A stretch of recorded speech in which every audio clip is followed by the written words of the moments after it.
Hello, I'm Andrew Gentile. And I'm Arianna. And you're listening to the second episode of Behind the Flicks. This show is all about me sharing as many facts as I know about filmmaking and directors and behind-the-scenes info about movies and whatnot to Arianna. And you'll join us for the ride. So, Arianna, can you give us a little review of the movie that we are talking about this week? Yeah, why not? It's called Taxi Driver, and it's about this kid who's like 20-something, and he's a taxi driver in New York. And he's a little off his rocker. That's all I got for you. There's no way to explain this movie. I feel like if somebody had told me what this movie was about, I still would have watched it and probably just would have gone down a completely different path than whatever they told me. Because that's what the movie does. It takes you on a journey and you don't know how to feel about this guy, and it's just a ride from beginning to end. It's a good time. That sounds about right. And what grade, what star would you give it? Ooh, I would give it like A-. Wow. I'd say. Because it does everything pretty darn flawlessly. It touches on some pretty dark, crazy subjects, and I feel like it presents them the best way it can. And I like that. I don't know, who directed this one? In this second episode, we'll be covering some facts about Martin Scorsese's. That's who directed it. Oh, Martin Scorsese, yeah. He bit off a lot with this one. I thought he did a good job. I'm going to go further than you. I'm going to say this is his 1970s masterpiece, personally. Ooh. I mean, I honestly think this is like an A-plus film for me. Yeah. So, but I appreciate your opinion. I respect you. And you are the movie critic around here. Oh, yes. With my limited experience and my love of movies. Hell yeah. You know, when we did Wizard of Oz, I was expecting some happy stories. And so I, because the subject matter of the movie, and now that we're doing Taxi Driver, I was a little scared that these are going to be darker ones. The Taxi Driver stories are much lighter than the Wizard of Oz stories. Okay, good. I have hope. Comparatively. So, to backtrack a little bit, Paul Schrader was born into a Calvinist family and did not see a movie until his late teens. As soon as he did, he watched as many movies as he could, leading him to become a film critic and, most pertinently to this episode, a screenwriter. Despite successfully selling a screenplay for the film The Yakuza to Warner Brothers for an unprecedented amount at the time, $325,000, Schrader eventually found himself broke and depressed. Schrader claimed that when he ended up in the emergency room for an ulcerous condition, he realized that he had barely spoken to anyone for weeks. Through his loneliness, Schrader came up with a metaphor for a character who wanders the streets alone, yet in his own world. A taxi driver. Wow. That seems very fitting. I mean, the whole first part of the movie is about his, loneliness as a taxi driver and how he's dealing with it. So that's cool. It came from, personal experience. It shows that inspiration can come from anywhere as a filmmaker. Yeah. And what he turned it into, wow. Exactly. And what's amazing is that he wrote the first two drafts in 2 weeks. To paraphrase Schrader, God, I wish I could go back to that. Really? Did the script change much? Do you know? Scorsese made a few changes to it, which we will cover some of those changes in just a moment. So originally, Paul Schrader approached Brian De Palma to direct the film. De Palma, if you are unaware, Arianna, was the filmmaker who would go on to make such classics as Carrie, Dressed to Kill, and The Untouchables.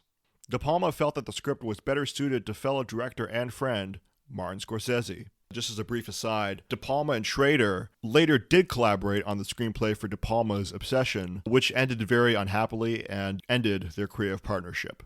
Wait, whose creative partnership again? De Palma's and Schrader's. Oh, dang. Yeah, sometimes that happens. All over a movie. Dun, dun, dun.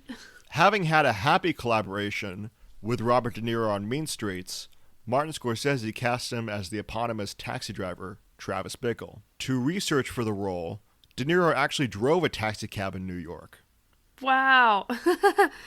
I mean, the movie depicts that as being kind of scary and gross. That was back when New York was really scummy. For example, I believe it was in Times Square. You know how there's porno theaters in the movie? Yes, which I did not know existed. That was all along Times Square. You didn't know porno theaters existed? No, like I've only like my history goes back to like maybe video stores or like the X-rated section in a video store, but I didn't know they had full-blown like movie theaters dedicated to dirty movies. That maybe that was like, oh, come Friday night, it's dirty night. Well, then you'll be shocked to know that there was a movie called Deep Throat, which was a porno movie that at the time in the 70s was the highest grossing independent film of all time. Holy crap. I knew that movie because I watched the like a biography, I guess, type movie with Amanda Seyfried. That's the only reason I know about that movie. Pornos were popular. Oh, Arianna, you are so innocent. After having won an Oscar for Best Supporting Actor for his role as Don Corleone in The Godfather Part 2, De Niro picked up a passenger in his cab. The passenger knew that De Niro had won the Oscar a couple weeks prior and asked him, "Have things gotten really this bad for you?" It's like, no, they're getting better, man. This is just research. Hey, man, that's Hollywood. Yeah, this is what we do. Yeah. And so in the role of the underage prostitute, Jodie Foster was cast in that role, and her mom and who had helped her get roles, and they were totally cool with her playing a prostitute. She claimed that Martin Scorsese and Robert De Niro were totally embarrassed whenever they filmed the sexual scenes between her and Robert De Niro. To paraphrase her, she said, "This is my job. I'm totally fine." How old was she, actually? I believe she was the age of her character. Oh my gosh. But she wasn't really 12 and a half. Like, that's the only reference to her age that is said in the movie. Believe it or not, Jodie Foster was 12 at the time of the filming. What? She was actually 12? Yeah. Oh, my head just hit the table. Guys, that's crazy. Because her counterpart, Matthew, was like easily in his 30s or 40s. Because, oh man, those scenes with her were so good. Originally, the character of Sport was written by Schrader to be portrayed by a black actor. Schrader's reasoning was that he wanted to place emphasis on Bickle's racism, which is less overtly emphasized in the final film. Knowing that the film's content was incendiary enough, Scorsese cast Harvey Keitel as the character instead. Schrader later acknowledged that this was the right move. I think so too.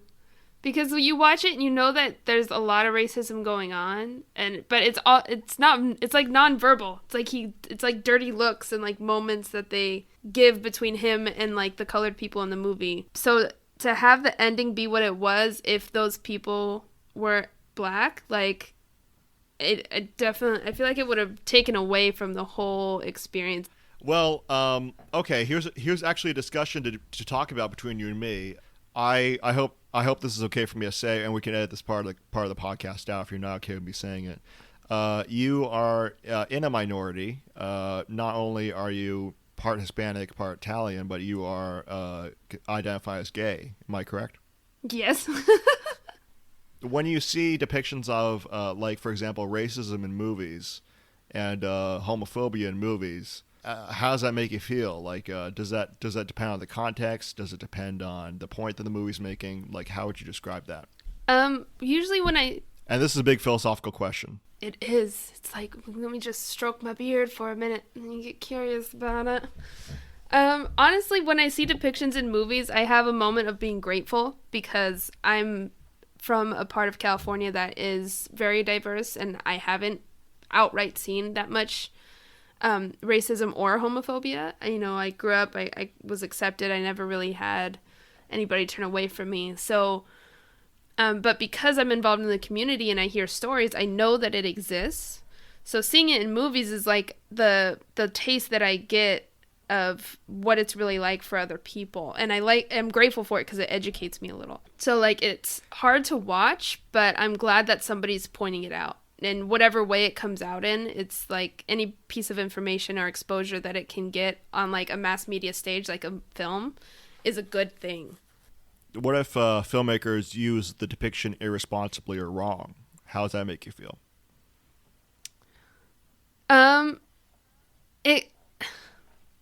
And this is not relating to Taxi Driver, it's just relating to films overall. it's just one of those double-edged swords things, because it's like, yes, there's content going out, it at least brings up questions of it to people that wouldn't normally see or ask questions about it. So you have to be a little grateful all the time, even if it's wrong. But when it is wrong, it just kind of like, it's just disappointing more than anything. It's like, I wish that the people putting out this content were people that have genuine experiences with it, as opposed to, filmmakers or writers that, just want to depict it how they want to. I mean, the fun thing about the fact that we have internet now and a bunch of different people seeing the same movie is that if it is depicted wrong, like, we have a responsibility to be like, hey, that's not real, or, I'm experienced in that field, or I've experienced things this way, and you can get information and talk about it, like, on a much bigger scale than ever before. So that's why, like, even if it is wrong, it's the point that it brings up the questions and the conversations in the first place that are needed in a lot of different areas, even here at home in the US. So, like, it's frustrating, and I wish that people that understood the content were the people that putting out the content. But at the same time, it opens up doors still for those conversations so that filmmakers and people that are authentic to the cause have an opportunity to be like, hey, come see what I made, or come see my stories. This is what it is from the other perspective, to educate people. I'm not surprised, and I shouldn't be surprised, but that's a really even, like, level-headed, even-keel response to certain wrong depictions of minorities in movies. So I appreciate that perspective, and I suffer from depression, anxiety, and mood swings. So I have experience in seeing depictions of mental illness in movies, and basically, I mean, this is totally a tangent, unrelated to Taxi Driver. Well, actually, it's kind of related in terms of PTSD. I don't have PTSD, but Travis Bickle certainly probably does. And I've had a lot of experience with, like, feeling isolated and lonely. That being said, this is much less nuanced than your argument, than what you were saying. Like, for example, when I hear a joke about mental illness, and I like the comedian's other stuff, and I think the comedian is coming from the right place, like, when the joke about mental illness comes up, I just have to shrug my shoulders and say, well, it's kind of my turn. Oh, so it's like you have this experience with this one thing being mental illness, but all the people that maybe, say, have experience with other things that he was joking about had to like take their punches with the jokes as well. So now, like, hearing it from now, it's like, okay, now it's come to you, I just kind of have to roll with it. Exactly. Is it the same deal, like, in movies and stuff? Because I feel like there's been a lot of movies, especially in the past, like, couple decades, of depictions of mental illness, for sure. Right. And I mean, I don't have any experience with it, and seeing it, is it hard for you, like, to see if it, because I mean, there's so many different ways that people experience mental illness. Is it hard for you to, like, decipher, like, is that being honest, or is that just a different perspective? Is that the way that person is experiencing mental illness, and you just kind of accept it? Or do you ever get that feeling of, like, oh, they're doing it wrong? What's interesting is that, let's take, for example, Joker, which I think is a fantastic movie. And the reason is that I think it's because, spoiler alert for Joker, it's basically saying, okay, so the failure of the American mental health care system creates a villain and leads to violence. And I'm just watching the movie in the theater, and I'm thinking to myself, I think this is just a documentary, because it's so real to me that, and it was weird to me that people were outraged by certain aspects of the movie. It's like, this is so true, though. This is definitely what happens in real life, except, instead of the creation of a supervillain, it's more like mass shootings that's happening. Mm-hmm. Wow. Meanwhile, for example, in Dress to Kill, there's a character who has multiple personality disorder, and first of all, I don't have that, and so I'm not going to comment on that. But I've been checked into a psychiatric hospital for like 10 days. Like, they depict it as like one nurse entering into like a room with multiple beds, and And maybe that's what some mental hospitals, psychiatric hospitals were like, but that's certainly not what my experience was. But at the same time, it's like, well, this is just a fun movie. It's just a silly movie, so. By the way, Dress to Kill is kind of a dated film. That being said, God, it's just so much fun. So I can forgive it. Yeah, your love of film kind of trumps that little spark of like, that's not totally honest. There's this fantastic book called Easy Riders, Raging Bulls, written by Peter Biskind. And it's pretty much a comprehensive, it's almost like a textbook of movie facts and stories starting from 1965 to like the mid 80s, where all these great artists emerged from. It's a fantastic book because if any of it's true, it's like, wow, that's so wild and out there. That's like, oh my God, how can any of that happen? So basically, whenever we cover a film between the mid 60s to like the mid 80s, it's basically going to be like, I'm gushing over Easy Riders, Raging Bulls. Okay. Okay, that being said, this is one fact that I've taken from Easy Riders, Raging Bulls. The MPAA originally rated Taxi Driver X for its violence. Columbia Pictures, the studio behind the film, told Scorsese that he had to get the film an R rating. He had to do whatever he could to get an R rating. He had to change this amazing film that he had already made. So Scorsese was so incensed by this idea that he had to change his film and was so unwilling to budge that one night he was planning on shooting an executive at Columbia. What?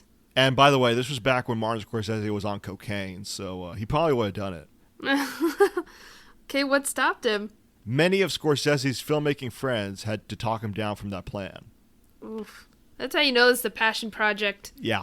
He was willing to go down for it. Using the archaic post-production color correcting techniques of the time, Scorsese washed out the climactic shootout. That change got him his R rating. Well, dang. I guess that's of all the sacrifices he would have had to make, that's pretty good. I think he found the best solution he could have. Scorsese didn't expect the film to make any money. He just did it as a passion project. But despite the film's grim subject matter, Taxi Driver was a critical and box office hit, winning the top prize at the Cannes Film Festival. Scorsese, Schrader, and De Niro had made it in Hollywood. I mean, rightfully so. That's pretty sick. It's nice to see the movies that launched these guys, because everybody knows who Martin Scorsese is. Yeah, I mean, the movies that launched these guys, they're because he's still making movies. It's 50 years later almost, and he's still in the business. It's just cool to know that if you're a filmmaker, you can go out there at any point in time with anybody and you just, pick up the projects that speak to you. You'll find something. Closing questions, comments, thoughts. Oh boy. Let me see. I mean, there's an endless amount of thoughts on this movie. Was it shot in New York? Oh yeah, it was definitely shot in New York, yeah. Okay, so for the listeners at home, we tried recording this podcast a few days ago, and our internet connection was so bad that we're trying again. We got on this whole tangent about the line, "You talking to me?" Could you repeat what you told me when you first saw that? Yeah.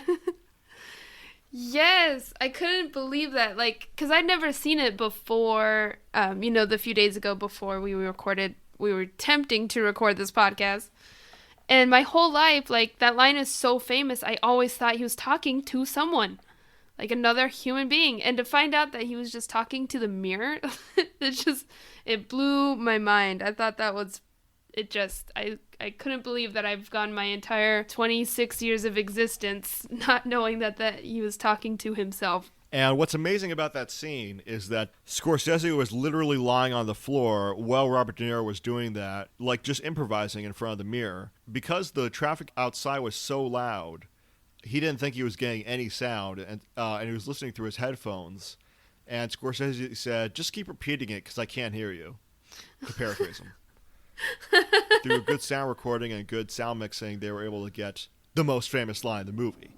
The music in this movie was super noticeable, too. I mean, I remember taking notes on it and everything, because in the beginning, it opens up, the way that it feels is, exactly like a horror movie. It's, super suspenseful and dark, and you don't really know.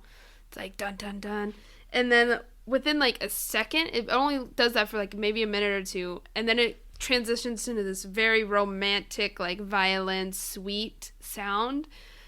And it's such a good setup for what ends up happening in the movie. And in the end, it brings it back the same exact way. It goes from like horror to like sweet romance. And it's like, it's so good. Like, this movie would not be the same at all without the sound mixing that happened and the music and the score that it was put to it. It was so amazing. I totally agree with that. And thank you so much, because I totally forgot to tell you a huge fact about this movie, which is the music. The music was composed by longtime Alfred Hitchcock collaborator Bernard Herrmann. What? Who collaborated on like Vertigo and Rear Window, and also I believe his second movie that Bernard Herrmann ever scored was Citizen Kane. Oh, jeez. So he has quite the track record. And what's amazing about this score is that Bernard Herrmann on Christmas Eve conducted the score, went up to his hotel room after the conducting was done, and died. What? Like for Taxi Driver? Taxi Driver was the last score he conducted. Oh my gosh. That's crazy. I mean, he was obviously a little older, I'm guessing, because he worked with Alfred Hitchcock. I think I'd be okay with it if I were him, this being my last movie. I mean, it's not a bad note. It's not a bad note to go off on. We gotta try to fit in those one-liners of yours in these, because, oh man. Waka waka. Well, thanks for that. I'm glad you didn't forget. I'm glad I reminded you. Listeners, if you have any comments, questions, or suggestions for future episodes, shoot us an email at independentcreatorstudios@gmail.com. And if you are so inclined, please rate us and write a review on iTunes or SoundCloud. We'd love to hear your feedback. Behind the Flicks was created and recorded by myself and Arianna. I researched, wrote, and edited this episode. My name is Andrew Gentile. This has been an Independent Creator Studios production.